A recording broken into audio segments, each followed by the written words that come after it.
good. Sorry, I'm gonna sneak. I don't catch it.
Well, everyone made it through today.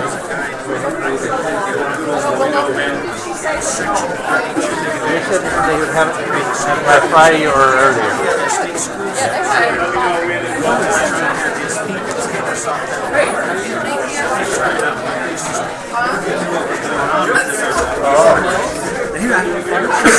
They're getting almost free crazy rides.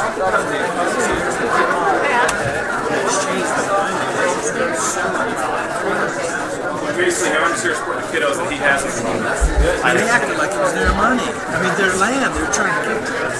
Yeah, his actually brother's also good at ISEP.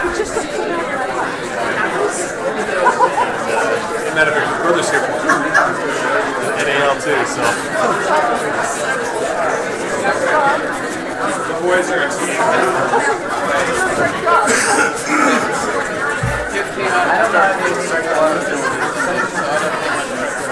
He's actually trying to convince him to slow down a little bit.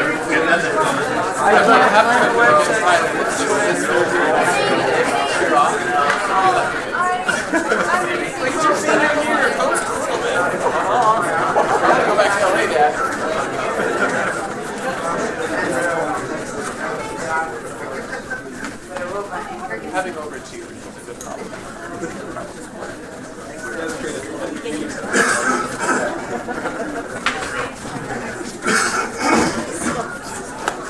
Gosh, everyone got quiet. That must mean we're supposed to start. We'd invite those in the back. There's still some seats in the front here. Don't be afraid of them. Evidently you are.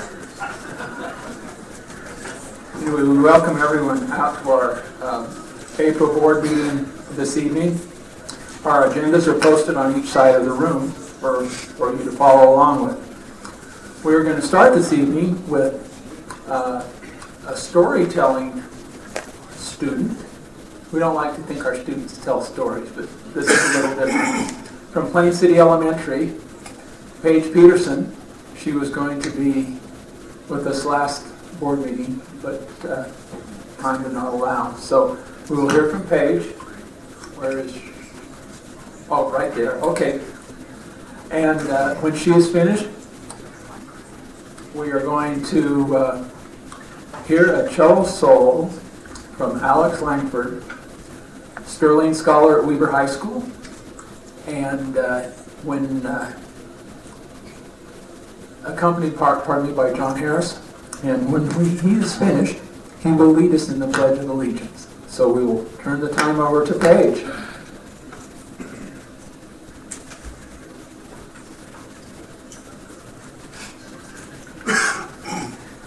My name is Paige Peterson. I'm going to tell you a story about 9 suns in the sky and 8 get struck down. It's called Why the Sun Comes Up and Rooster Crows. Long ago, when the world was young, there wasn't just one sun in the sky, there were 9. Their blazing heat scorched the land. The world was so hot, and crops shriveled, and people began to die. People began to think of ways to block the heat of the 9 suns. Finally, they decided to ask their best archer to shoot down the suns. The archer listened to their plan and agreed to help. The next morning, before sunrise, the archer climbed to the top of the highest mountain. and one by one shot the suns. He did this 8 times until there was only one sun left in the sky. As the sun watched what happened to her sisters, she grew more and more terrified. She hid behind a mountain, hoping she would not be hit by an arrow. At first, people celebrated their victory. They praised the archer for his great skill, but soon they learned that they could not live without the suns. Crops wouldn't grow. A great meeting was held to decide what to do. "We must find someone that can tell the sun we mean no harm," said one of the villagers. A few people suggested Tiger. They said, "Tiger is a powerful animal. His words would be believed by the sun." So they went out and found Tiger, and this is what he said. "Come out, we want to see you." But Tiger's voice sounded so much like a growl that the sun grew more scared than ever. She hid even more behind the mountain.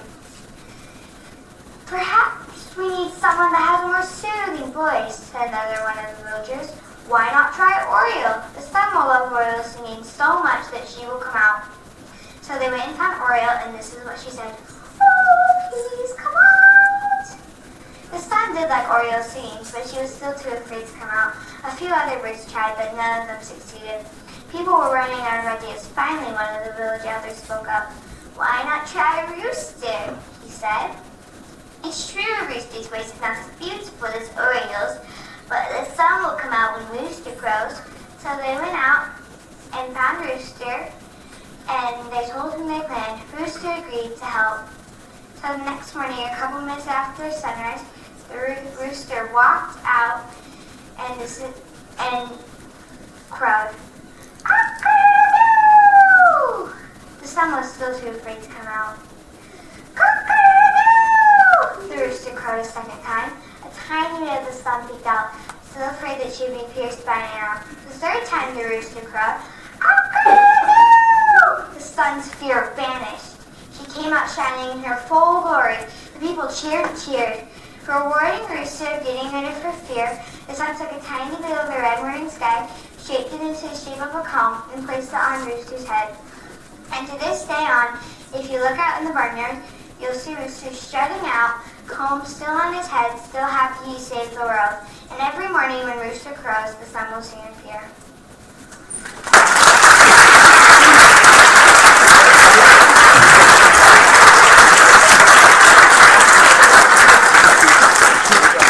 Paige, thank you very much. Thank you.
I, state your rights.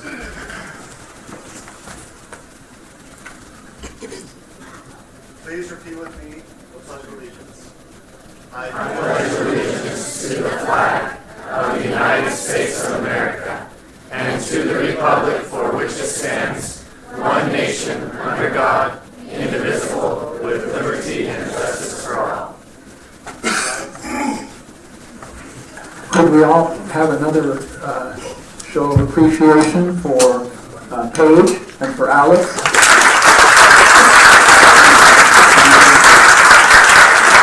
Also, I'd like to thank John Harris for accompanying. Thank you very much. Board, first item on the agenda is our consent calendar. Do I have a motion to approve the consent calendar? Second. Moved and seconded. Any discussion? All in favor? Aye. Opposed? That passes. We now turn to our recognitions and turn the time over to Bill Grills. Thank you. Superintendent Board, it's an honor for me to have a group of Minutemen and women in the building tonight. So if I could have the smartest NAL team west of the Mississippi and the second smartest in the country come up with their coaches, I appreciate it.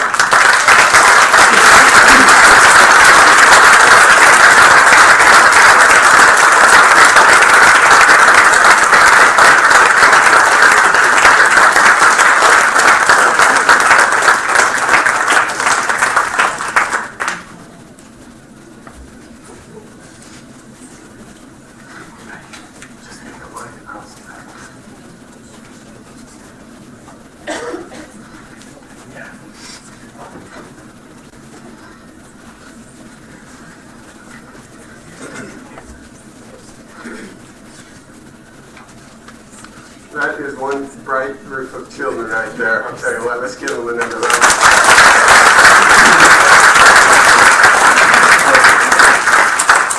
One of the activities we do in the district is our National Academic League, and they compete amongst the district, and the district champ has the opportunity to compete at a national level. Well, T.H. Bell and Walquist have battled it out for about the last 5 years. This year, T.H. Bell actually took second. And the Commissioner, Dan Barney, called and said, what if we submitted an at-large bid for T.H. Bell, which we did. They were accepted. And from that point on, they beat 2 Davis County's teams. They beat a team out of Maryland, and then they had a teleconference with a team out of North Carolina for the national championship. It was nip and tuck in the 4th quarter. The defending champs, Haynes, out of North Carolina, beat us. But these kids were fabulous, and if you've never been to one, I challenge each and every one of you to attend one, because for me personally, some of the words I don't know, and I try to stay in the back, and you try to answer the questions, and you think you get them, and one of these smart individuals will beep in, and they'll have the answer, and you'll say, I'm wrong again. And it's not just me. I know there's some of my superiors, Mr. Newey, that felt the same way. So anyway, this is a fabulous group of kids. Your principal said this about our coaches, and this is Claudette Nielsen and Karen Roylance. It says, the T.H. Bell coaches, Claudette Nielsen and Karen Roylance, have created and built a successful program over the years students want to be part of. The success is built on encouragement, hard work, teamwork, and confidence in building kids. Ms. Nielsen has been a coach for 16 years and Ms. Roylance for the last 5 years. Mr. Ward also talked to some of the kids, and here's what the kids said about the coaches. They said, coaches always see the best in us. I really appreciate all that the coaches have done for us. I have more confidence in myself than I've ever had. We work hard every day, but we have a lot of fun doing it, and we thank our coaches. So with that being said, Claudia, I'm going to give you a minute to address the board and the superintendency, and we'll go from there. Well, I want to first of all say I am so proud of these guys. The amount of work it takes to be on the NAL team is immense. Our study guide literally has thousands of topics, and yes, they did. One of my team members a couple of years ago counted them, came to like 3,000 topics. that they have to be experts on and ask their questions on. So it's an amazing amount of work. They have to be prepared to answer anything at any time, and they work so very hard. I challenge any sports team to put in the hours they put in sometimes. We have a motto. Every game I say 3 things to them. And they should know what they are. Sometimes we do them in different orders. But I say play smart, be confident, and have fun. And I hope that's what they will always do and always be confident. And I'm so proud of them. And I will let Mrs. Moreland speak.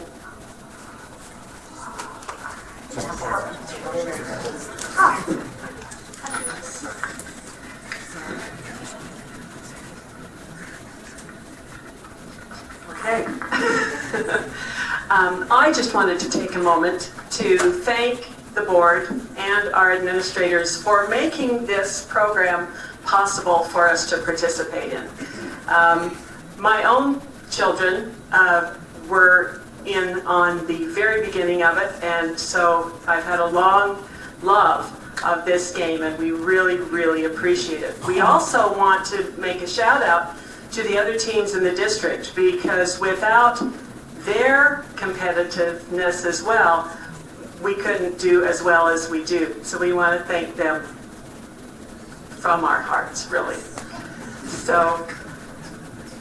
So we would like to have the captains of each of our rounds explain very briefly what we do in that round. Okay, I'd like to say once again, thanks to the coaches. They were great. Somebody clap for them.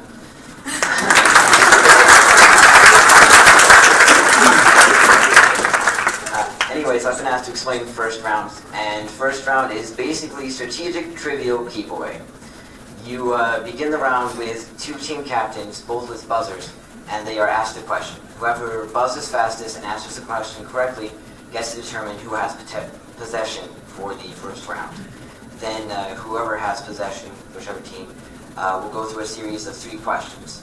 And at the end of the 3 questions, the other team has a chance to answer their own 3 questions. If a player answers a question incorrectly, then the opposing team has a chance to sue. And that's basically it.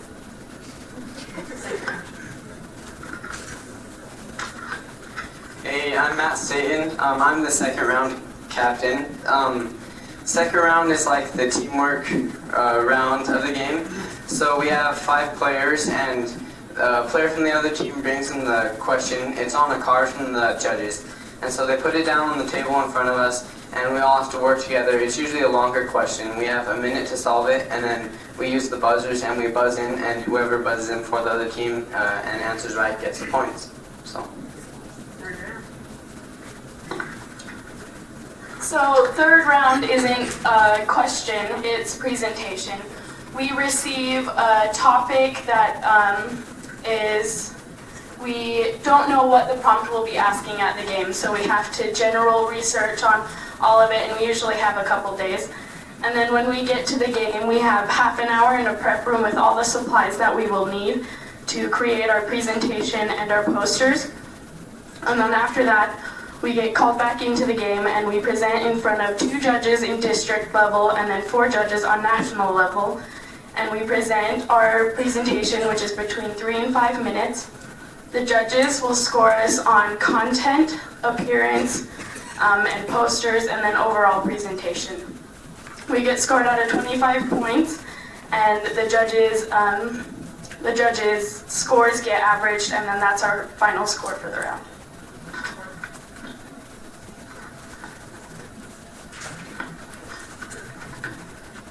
So round 4 is a speed round. It's 1-on-1 across the table.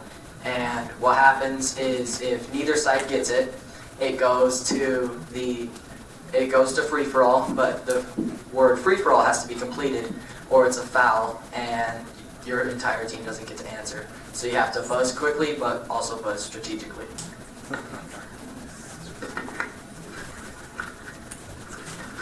So great. So if you haven't seen one, we challenge you to come and watch them next year because they're fabulous. Okay, we've got a couple awards for you guys. This just came in from national headquarters. It's the Terrell H. Bell. Dr. Stevens cracking me this morning, thank goodness. And I was even a minute man, and he came to our school at one point. But this is the runner-up national championship trophy to present to you guys.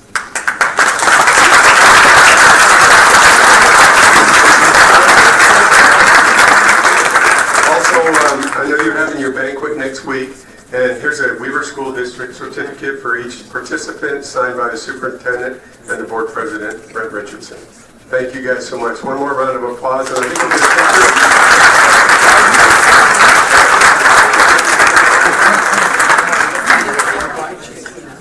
we'll get a picture. I'd like to get Mr. Ward and Mrs. Richardson to come up and be part of the picture. While they're coming up, don't you think it's so neat that the award for this national championship is the Terrell H. Bell Award. Terrell H. Bell was a former superintendent of Weaver School District, and of course that's who T.H. Bell Junior High School is named after. So appropriate, the Terrell H. Bell Trophy is at T.H. Bell.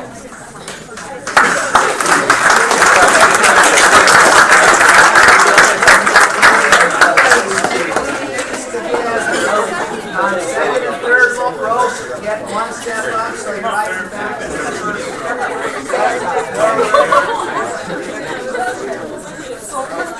You gotta hold their attention for a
Our numbers slowly thin. But we appreciate those who do this stuff.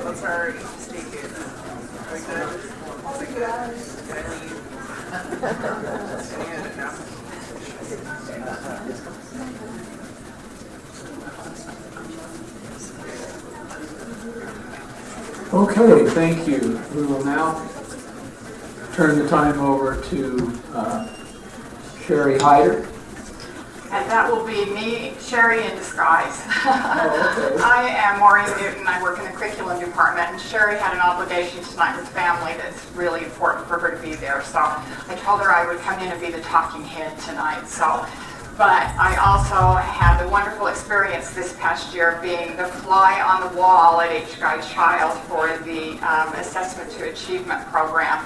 And have Matt go to the next slide. We'll talk a little bit about Assessment to Achievement. It's been a program that Weaver School District took on with 4 schools this year. And H. Guy Child Elementary was the only elementary school to work through the project. And with a very daring and bold move, they said, yes, we would love to be part of this project that came to us through Utah State Office of Education. And we have supported it through our curriculum department, and it supports professional learning communities.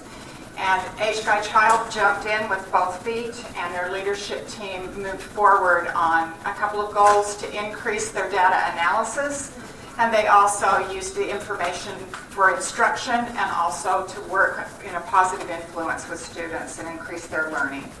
So what happened then is Age Guide Child brought together this team. And I would like them to come and join me now so that I'm not up here by myself. So Karen, Brenda, Heather, Amy, Laura, Marie, Shelby, Delene, Robin, and Leslie. Would you guys come on up and join me? This is a remarkable group of educators. So often we all think of people coming together and creating a leadership team that is above and beyond each of these individual people. And they have truly done a remarkable job. And when I said the fly on the wall, I would go and attend meetings and sit back in awe as to what they accomplished as a leadership team. And I have to tell you that Karen Nieswinder is an absolutely outstanding administrator in her building. But what really, really makes her special is that she is able to stand back and empower the rest of these educators to move forward in this process. And they've done some pretty amazing things. This was a comment that Karen made herself. Watching this team in action is an inspiring experience, and she truly meant that with her heart. She'd walk out of that meeting, and both of us would tear up and think, these guys are doing some incredible things, and nothing is standing in their way to improve student learning. So, go ahead, Matt. Turn the next one over. This was a comment that I made when I nominated them for this E-Team award, and these teachers, they understood that they had to make these serious changes, that they had to work hard to achieve what they needed to achieve, and they really did a great job changing their growth mindset and making things possible at their school. So, thanks, Matt. Next one. Here's the proof in the pudding. This is assessment to achievement, so here we go. This is the assessment to achievement piece. Third grade up there with the English Language Arts project. They started out in the fall with 8%. 8%. They've already moved above the rest of the district at 33%. Fifth grade, same thing, English Language Arts, 15%, moved to 26%. Came very close to topping out on the district level. Look at third grade math. 0 kids at proficiency. And they topped out over the district at 25%.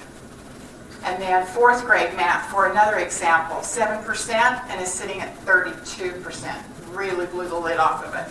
Same thing with math in the fifth grade.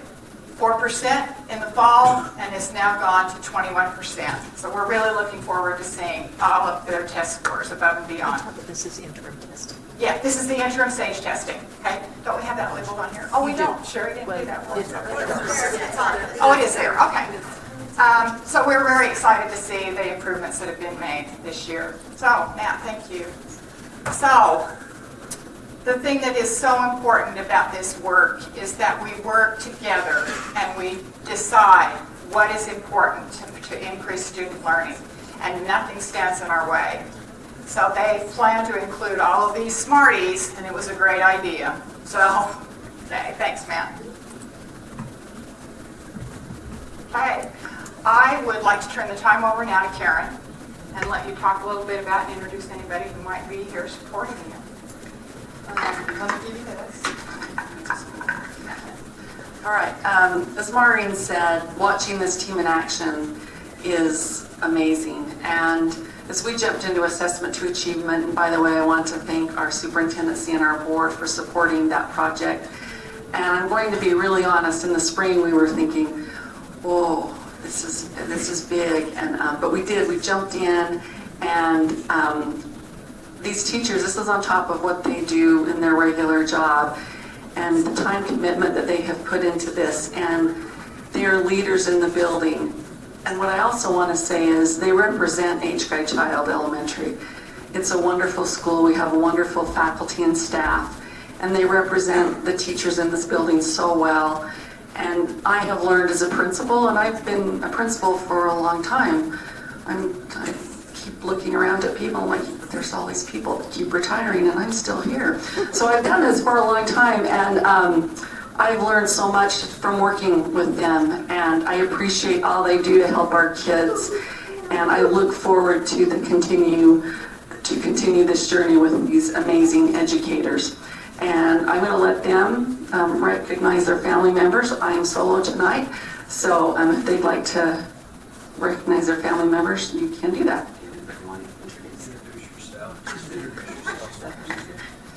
Okay, I'm Marie Christensen, I teach 4th grade.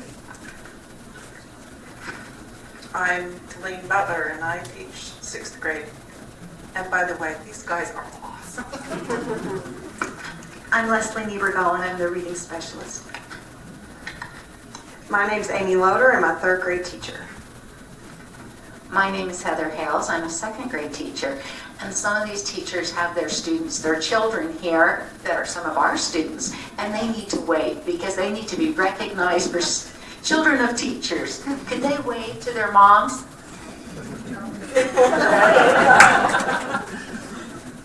I'm Brenda Wood, and I teach 1st grade.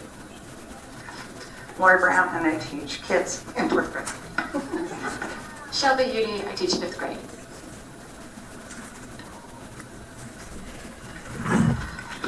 Thank you. We really appreciate this honor. Thank you so much.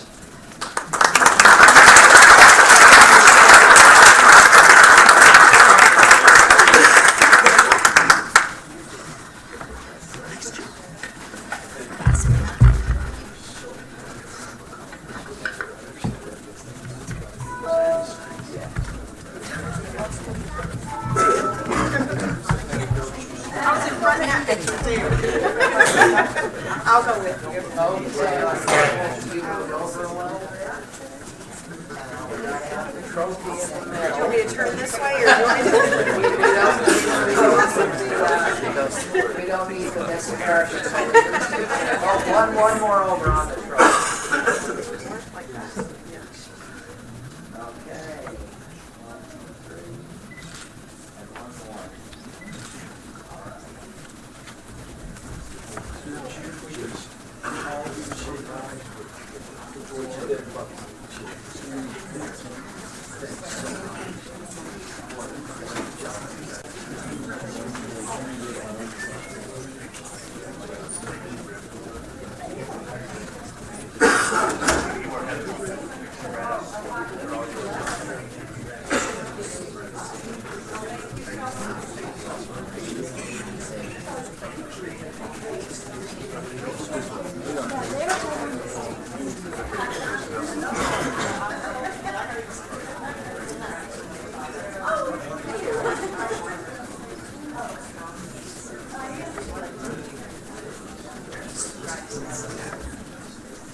We now like to turn the time over to Matt Patterson for a Student STEM Fair Achievement in Weaver School District presentation. Matt, if you would introduce the students, I think you say are from Bonneville. They are, yeah. And Bonneville staff that's here at the school. Oh, there. You were hiding it. And Larry over there. Good. Okay, Matt. Take it away. Thank you. Superintendent, board, I appreciate you letting me come and introduce these students and share a little about the STEM fair, as I call it. I think I mentioned this before, but a few years back I made an adjustment to the science fair and it started calling it the STEM fair. And I figured that was a more appropriate approach to this process, as students are not just doing science, but they're doing math and engineering and technology as well as the science. And it has been a much better representation as we've gotten CT involved and math and other organizations involved in this process. We hold a STEM fair for the district every year. It's usually the end of January, 1st of February. It was in February this year, and a great event. Had about 600 students from 6th through 12th grade participate. And every year it blows my mind what incredible students that we have and the amazing work that they do, and even more so the teachers. This year was a unique year. We actually select our students to go to the International Science Fair at the Weber State Ritchie Fair. So we pooled judges at that fair. This year we actually had of our 5 spots, including 1 team spot, 4 of those were from Bonneville High School, and the additional was from T.H. Bell. And they're actually siblings. And so here's actually one of the NAL kids, so he's double representing. And so we actually have our Stanton family has been well represented tonight. So I did that again, sorry about that. So let's, without further ado, I'm going to introduce the team project we have going to the International Science Fair. It's actually in Phoenix, Arizona, and we go the second week in May. And it'll be Riley Midgley, I know, and Tyler Staten. So come on up, guys. Okay, well, like Mr. Patterson said, we're going to ISEF this year as a team project. We went last year. I'm going to cover a bit about what we did last year, and my partner's now going to talk about what we built upon. We've worked on this project actually about 4 years now. We started in junior high with a program called eCyber Mission online. We also were able to come and present, I think, once during 8th or 9th grade. And we did some research on biodiesel, and we wanted to figure out just kind of how that works in the industry as it's growing. Last year we worked on trying to figure out which source it can be used to turn into biofuel, whether or not it can be thrown away vegetables or if it's something more fatty, kind of like hamburger grease, which is what this year's project was on. It was really interesting. When we were doing the research, we went up to some plants like Washakie. We were able to work with some people up at like Weber State, some professors of chemistry. We were able to work with some pretty heavy-duty lab equipment to work on chemical analysis of our project's findings. So it was a really great opportunity we had to study with last year, and we're really excited for our opportunity this year. And Tyler will talk about that. Alright, yeah, so this year we kind of built on what we did last year. Last year, we tested a bunch of different food sources, like you said, to see which one gave us the best yield of biodiesel. And it was found that it was hamburger grease. So this year we built on that. We took hamburger grease and we wanted to see which chemical compound was the best catalyst for the reaction going on. Our idea is that if you can get this process refined on a small scale, you could transition to a large scale, start making biodiesel out of wasted food, lowering the price of biodiesel right now and making it a more competitive option in the alternative energy field. So yeah, we did a couple tests. We made biodiesel out of the hamburger grease, like we said. We settled on our best catalyst this year, which was sodium hydroxide. And moving forward, we're thinking we want to get some emissions tests and engine tests with our fuel, just so we can get some more feasibility on this project as we try to make the transition from small to large scale. We're super excited to go to the International Science Fair again. Like Riley said, we were able to go last year in Pittsburgh, and we had a great experience. We made friends with people from all over the world, as well as some other people within our district. And we learned a lot about science, but also about other people and ourselves, and it was a great experience. Really quickly, I'd like to just add on what my partner said. It was a great experience to go to ISEF last year. We've also been able to work a lot with just the STEM fairs. We competed at the high school fair, the senior fair as they call it, but we also were able to judge the junior fairs. I was able to do it last year as well. It's a great experience to be able to go and see all the other students at our STEM fair and see what they're working on and see how people are trying to challenge themselves and try to find out new innovative solutions to problems that we're seeing every day. I'm excited to go to ISEF again with my partner and with all people from Weber School District. We're very grateful for the funding that we've received to be able to have these kinds of experiences. It's a great opportunity we all have. As he said, it's a great experience to work with other cultures and to kind of broaden our horizons in this field of STEM. So we'd like to return my word to Mr. Patterson. Thank you.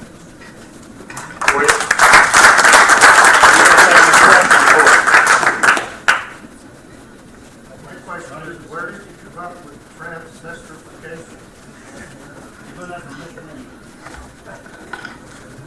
Yeah, so when we started this out in 8th grade, we were doing some research about biodiesel making in general, and that was the chemical process that takes place. It's the breaking down of the fat molecules into glycerin which is like a kind of soapy material, and the fatty acid methyl esters, which is the biodiesel. So it takes place in the presence of an alcohol, and it's really just a fancy name for making biodiesel. So, any other questions? Which would be better, a Big Mac or a Whopper? We actually got our grease sample all from Arctic Circle. They were. Yeah, it worked pretty well. They gave us a nice 5-gallon bucket of grease, so that was nice of them. But any other questions? How much diesel can you make from 5-gallon can of gas? Well, we broke it down into smaller trials. All our trials started with 100 milliliters, or 100 grams actually of grease. And our highest fuel yield we got right down here.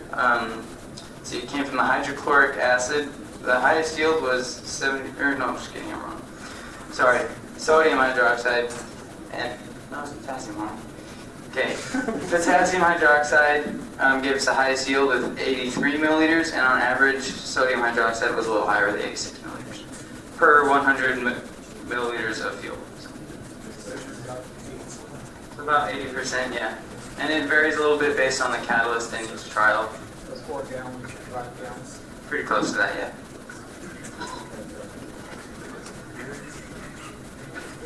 Can we stop at Arctic Circle and say so up?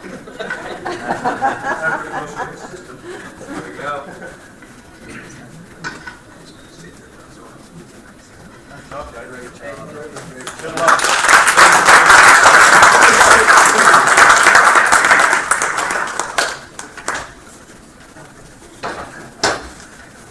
Katie Hughes is our next presenter, so she's grabbing her poster here. Katie obviously is from Bonneville as well, and so I'll turn the time over to her. Okay, I am Katie Hughes, like you've just probably heard for the 3rd time now.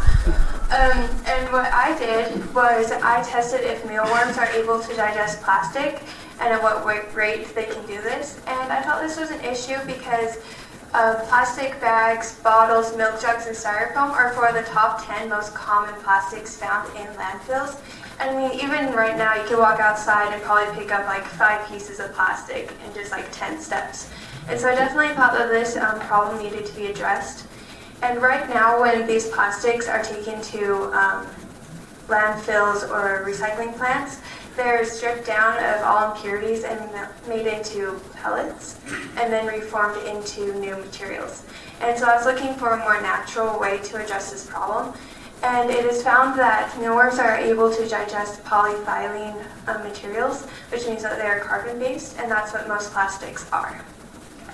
And so then when I tested this, I tested it for 4 weeks. I had 1,500 mealworms. And at the end of the 4 weeks, the mealworms had digested 64% of the styrofoam, 46% of the milk jug, 49% of the water bottle, 40% of the silverware, and 29% of the plastic bag. How fine did you have to serve this? I just cut it into little pieces and I had them, all the materials used. So it'd be like when they got to the landfill and I just let them have at it.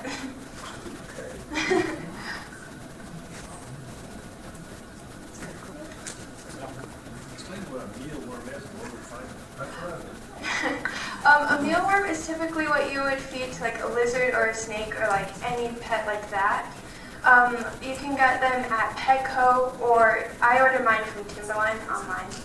And so they're just like little small bugs, and they eventually turn into beetles after like 3 or 4 weeks. And yeah, that's basically it. Does the mealworm create a waste product that basically puts the plastic back into the environment? Yes, so these are either put back into the environment as feces matter or as carbon dioxide. And so the feces matter can either be used as like compost and even help that way. So one mealworm lives for 3 weeks? Is that 4. 4 weeks. And right now I'm currently working with Wasatch Integrated. They're giving me more statistics about the amount of plastic they get each year and what happens and how long it takes it to naturally decompose. And in my research, I found that that takes hundreds and even thousands of years. So this both speeds up the process and is in a more natural way.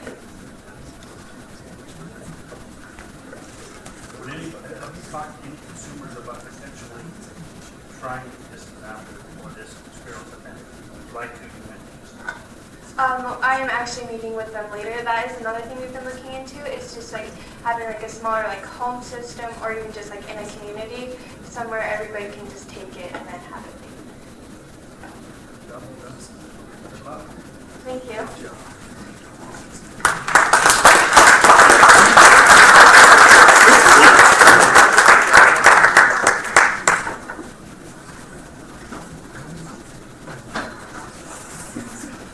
So really quickly, aren't they awesome? I mean, it's just, let's get one more hand.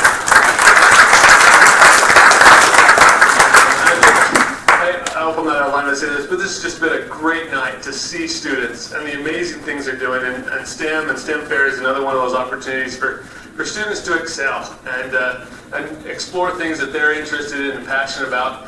And then as you can see, it gives them opportunities to really become the next generation of problem solvers. And we have them here in Weber School District, and they will represent ourselves well. And I'm also grateful for teachers like Ben and others throughout the district that take these projects on and work with kids and mentor kids to produce these opportunities for students and help them rise to the potential that they are. So I appreciate your time and the support for these great programs, and thank you tonight. Appreciate the students being with us tonight. There's some fantastic projects there.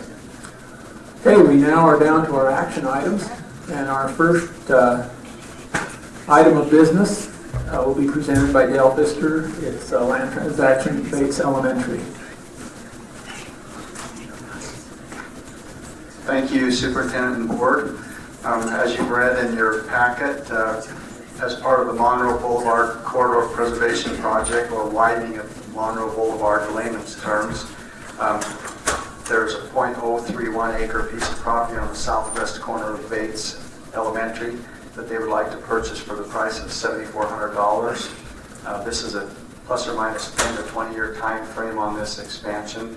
So I'll be retired. Some of you may still be here, but I won't, to see that happen. But Heidi Alder has reviewed it, as well as the Capital Improvement Committee. We recommend the board approve this partial fee acquisition in the amount of $7,400.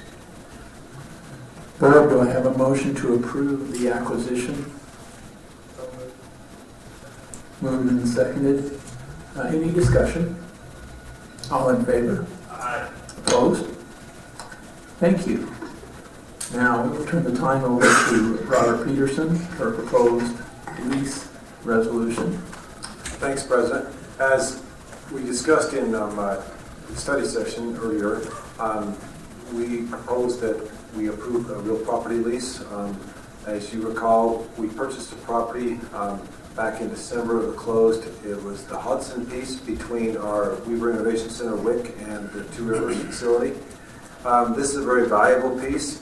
It brings together all three pieces, and it gives the district and future boards opportunities to expand and do projects that will benefit kids educationally in the district.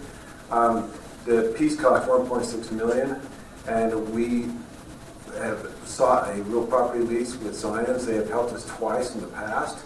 It's a very efficient form of financing, and it frees up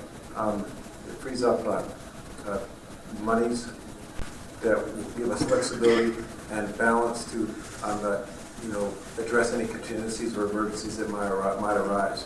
And we propose that you approve this real property lease. Also, we have Mr. Bruce Williams from Zions Public Financing. He has helped us put this together, and he is always welcome here. And many of you know Bruce, and we just want to acknowledge his presence. And if you have any really technical questions that I can't answer, we have Bruce answer. So I turn the time back to you, President. Board, any discussion, any questions on before we? Do I have a motion to approve the real property lease? So moved. Moved and seconded. Any discussion? All in favor? Aye. Opposed? Thank you. Now we'll turn the time over to Jane Ann Kilmeyer for approval of policy number 7131, educator evaluation, on a second reading and Note that this is the district complying with Utah State Code. We're not being creative, we're being compliant. Again, we are addressing Policy 7131, Educator Evaluation Policy. We had the first reading on that back in February. If you recall, that policy addresses the board's philosophy, Weber School District's philosophy on educator evaluation. It also gives permission to the superintendent, to district administration, and to the Educator Evaluation Committee the ability to develop and update the handbook that you looked at last month in our board meeting. We have presented this policy to our attorney, Heidi Elder. She gave us a thumbs up on that, and we have not received any further input on this policy. And therefore, we recommend to the Board of Education approve this policy, 7131, Educator Evaluation, on a second reading. Board, do I have a motion to approve the policy on a second reading? Move, Rick. Second, Dean. Any discussion? Janice. I appreciate the opportunity to mention some of my feelings about the teacher evaluation. When it was presented last month, I was in somewhat awe to think, as it was explained that really could administrators and teachers apply this, and would it really result in better teaching and good learning, better learning? So in an effort to educate myself, I visited with 3 administrators and 2 teachers. And what I came away with is they are so appreciative of how Weber School District, the superintendency, has used this, done their best to comply to state law, and yet to put their teachers and administrators first, and to be collaborative as opposed to punitive, to help teachers along, to improve teaching. But what I came away with as an individual was an understanding that this is a huge task for administrators. The administrators I visited with were there from 6 in the morning till 7 at night, trying to accomplish what they need to comply. The teachers their self-esteem was undermined. They were wondering, does the legislature, do the board, do people really understand what we're doing and the price we're paying to accomplish it? So I came away not questioning Weber School District, quite proud of what our district is doing, but in question of whether this instrument that has been applied, I guess, for several years now, but we're tweaking each year so that we were more closely comply to state law, whether it's really accomplishing what it was intended to, what it was hoped it would do. And so I am personally really struggling with supporting it. Consequently, as opposed to issuing a negative vote, which would indicate that I think our district is falling short, I do not feel that way. I think we are doing a great job. But I will abstain from voting because I question the law itself. Thank you. This is probably not a secret to any of us that there are unfunded mandates that come in many forms. And this is the equivalency of one. Not only in the manpower and the resources that we have to apply to it to be in compliance with the law, but also is the outcome even viable? And so it behooves all of us to use what powers we have as citizens to encourage our legislators to possibly relook at this and see if there aren't some unintended consequences here that are far more damaging than the intent of the original legislation. So with a motion and a second on the table, all in favor? Aye. Opposed? Abstained?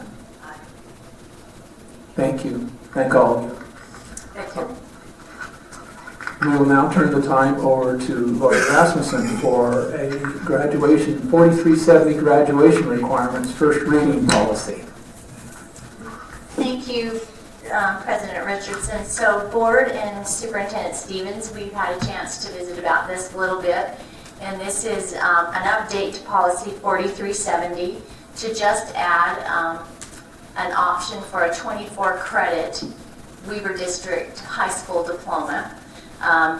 We feel like it fits a niche of students out there and it will be a benefit to those students. So I ask that you pass this on your first read. Board, well, first, do I have a motion to approve? Janice? Mitzi? Any discussion? I'd like to just add that this is a real good direction for us to go. I'm just very pleased that you put this policy, or that you amended this policy in this manner. All in favor? Aye. Opposed? Thank you. Thank you. Just one thing on that, again. Mr. Hadley, you're part of the high school curriculum, correct? Yes, sir. Have you seen this? Just what's your thought as a principal on that? Giving the kids, because I agree with President Richardson. I think the school has actually learned about this tool for the first time we've done back in Waterville and looked at the number of students in Waterville, and it does reach a population of students that we would reach in the study. I think the presentation of how this is rolled out is very important, and using it as a tool for that student to get those 27 last option for that student to graduate. We're not more than far, we're presenting a different way for a student to be successful. Student success is always key. Thank you.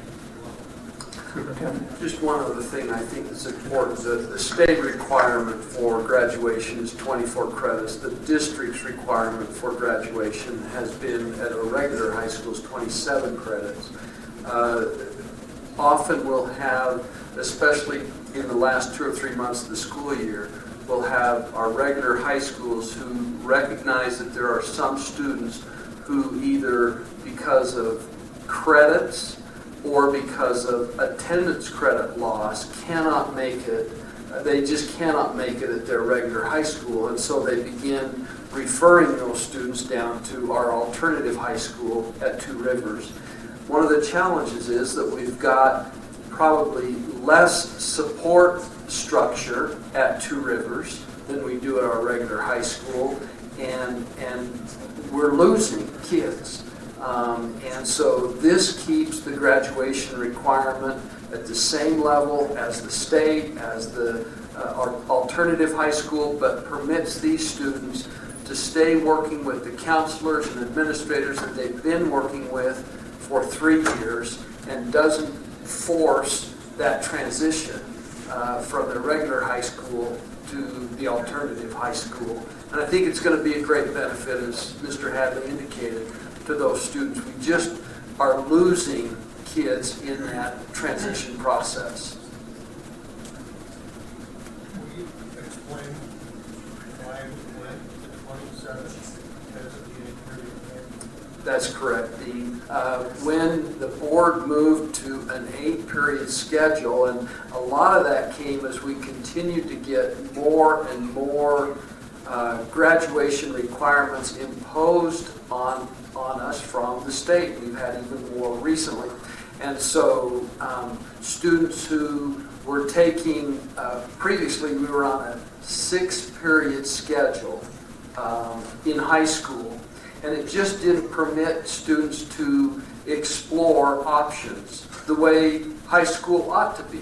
High school is an opportunity to explore. So basically, if there were students, and I'm going back probably 20 years now, if there were students who were taking seminary, they had very little opportunity for any other elective credits. The 8-period schedule permitted more of that exploration, permitted students to take elective courses and really pursue some of those career and technical pathways that they were interested in. And that's when the board went from 24 to 27. Any other questions or comments, board? Obviously, we've already voted on this, but still, your comments are certainly welcome. Okay, we do not have need of a closed session this evening. So at this point, do I have a motion to adjourn? Moved and seconded. All in favor? Aye. Thank you. See you next month.